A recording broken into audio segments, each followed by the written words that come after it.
হিসাব বিজ্ঞানের প্রিয় শিক্ষার্থী বন্ধুরা, আজকে আমরা হিসাব বিজ্ঞানের অত্যন্ত গুরুত্বপূর্ণ একটি টার্ম সম্পর্কে বিস্তারিত জানব, যা বেসিক্যালি আর্থিক বিবরণী এবং আর্থিক বিবরণী বিশ্লেষণ বা অনুপাত বিশ্লেষণের সাথে ওতপ্রোতভাবে জড়িত। আর সেই টার্মটি হলো অ্যাবসোলুট লিকুইড অ্যাসেট, চরম তরল বা তারল্য সম্পত্তি। প্রিয় শিক্ষার্থী বন্ধুগণ, প্রথমে আমরা জানব what is absolute liquid asset, এটা কি। এটা বোঝার জন্য পরে আবার আমরা একটা চিত্রভিত্তিক উদাহরণ দেখব, তাহলে আমাদের জন্য সহজ হবে। আর পাশাপাশি আমরা লিস্ট দেখব, অর্থাৎ অ্যাবসোলুট লিকুইড অ্যাসেটের লিস্টটা কি, মানে কি কোনগুলো এই অ্যাবসোলুট লিকুইড অ্যাসেট হিসেবে চিহ্নিত হবে, বা এটা নির্ণয়ের সূত্র বা ফর্মুলাটা কি। প্রথমেই প্রিয় শিক্ষার্থী বন্ধুরা, আমরা একটা চিত্রভিত্তিক উদাহরণ দেখি এটা বোঝার জন্য। মনে করো 2025 সালের 31শে ডিসেম্বর তারিখে তোমার সোনালী ব্যাংকের এই শাখায় 50,000 টাকা জমা আছে। পক্ষান্তরে মনে করো এই ভদ্রলোকের কাছে তুমি 7,000 টাকা পাও, উনি হলো তোমার দেনাদার বা প্রাপ্য হিসাব। এখন প্রিয় শিক্ষার্থী বন্ধুরা, একটু মনোযোগ সহকারে খেয়াল করো, এই যে তোমার ব্যাংকে জমা আছে 50,000 টাকা, এটা কিন্তু তুমি এখনই তুলে নগদ টাকায় নিয়ে আসতে পারো। তাৎক্ষণিক বলতে এখনই তুমি ব্যাংকে গেলেই দিয়ে দিবে, তোমার যেতে যতক্ষণ সময় লাগে। পক্ষান্তরে এই যে তুমি ভদ্রলোকের কাছে 7,000 টাকা পাও, এটা কিন্তু তুমি তাৎক্ষণিক নগদ টাকায় রূপান্তর করতে পারবে না, কারণ এই লোকটা ভদ্র হলে দিয়ে দিবে, কিন্তু একটু দুষ্ট হলে কিন্তু সে তোমাকে ঘুরাবে, আবার না দিয়ে পালিয়েও যেতে পারে, আবার লোকটা মারাও যেতে পারে।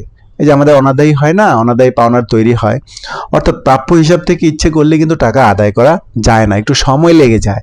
বাট ব্যাংকে জমা টাকা কিন্তু তুমি তাৎক্ষণিক তুলে আনতে পারো। এরকম যেগুলো তোমার তাৎক্ষণিক নগদ টাকা হয়ে যায় সেগুলি হলো চরম তরল বা তারল্য সম্পত্তি, আর যে সম্পদগুলো নগদ টাকা হতে একটু সময় নেয় সেগুলো হলো চলতি সম্পত্তি। এই আলোচনার আলোকে আমরা সংজ্ঞাটা বলতে পারি যে সম্পত্তিগুলোকে তাৎক্ষণিক, এখানে ইম্পর্টেন্ট শব্দ তাৎক্ষণিক নগদ টাকায় রূপান্তর করা যায়, সেই সম্পত্তিগুলোকে চরম তরল সম্পত্তি বলে।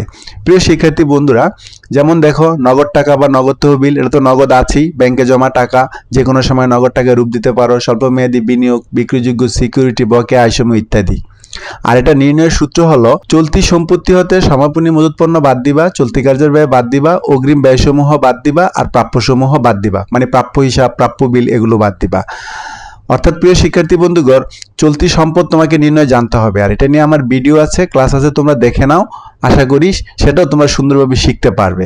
একটু খেয়াল করো, আমরা জানি যে চলতি সম্পদ হতে সমাপনী মজুত পণ্য, চলতি কার্যের ব্যয় আর অগ্রিম ব্যয় বাদ দিলে আসে তড়িৎ সম্পদ, আরও অতিরিক্ত হিসাবে প্রাপ্যসমূহ বাদ দিলে পাবে চরম তরল সম্পদ।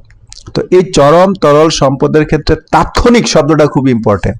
তো এখন এই তাৎক্ষণিক বলতে কত সময়, চলো আমরা একটু দেখি। আসলে তাৎক্ষণিক বলতে এখনই, অর্থাৎ এখনই যেটাকে নগদ টাকায় রূপ দেওয়া যাবে, ব্যাংকে জমা টাকা বা নগদ টাকা তো নগদে আছেই, নগদ তহবিল এগুলো। তবে তোমরা একদিন, এক সপ্তাহ বা সর্বোচ্চ 1 মাস ধরে নিতে পারো। এই যে যেমন দেখো, বকেয়া আয়সমূহ পেতে একটু সময় লাগতে পারে, এই যে বিক্রয়যোগ্য সিকিউরিটি তুমি বিক্রয় করতে পারবে, কিন্তু বিক্রয় করতে 2-3 দিন সময় লাগতে পারে, এই জন্য সর্বোচ্চ 1 মাস সময় তুমি ধরতে পারো। এটা আমার ধারণা, তোমার বোঝার সুবিধার্থে বললাম।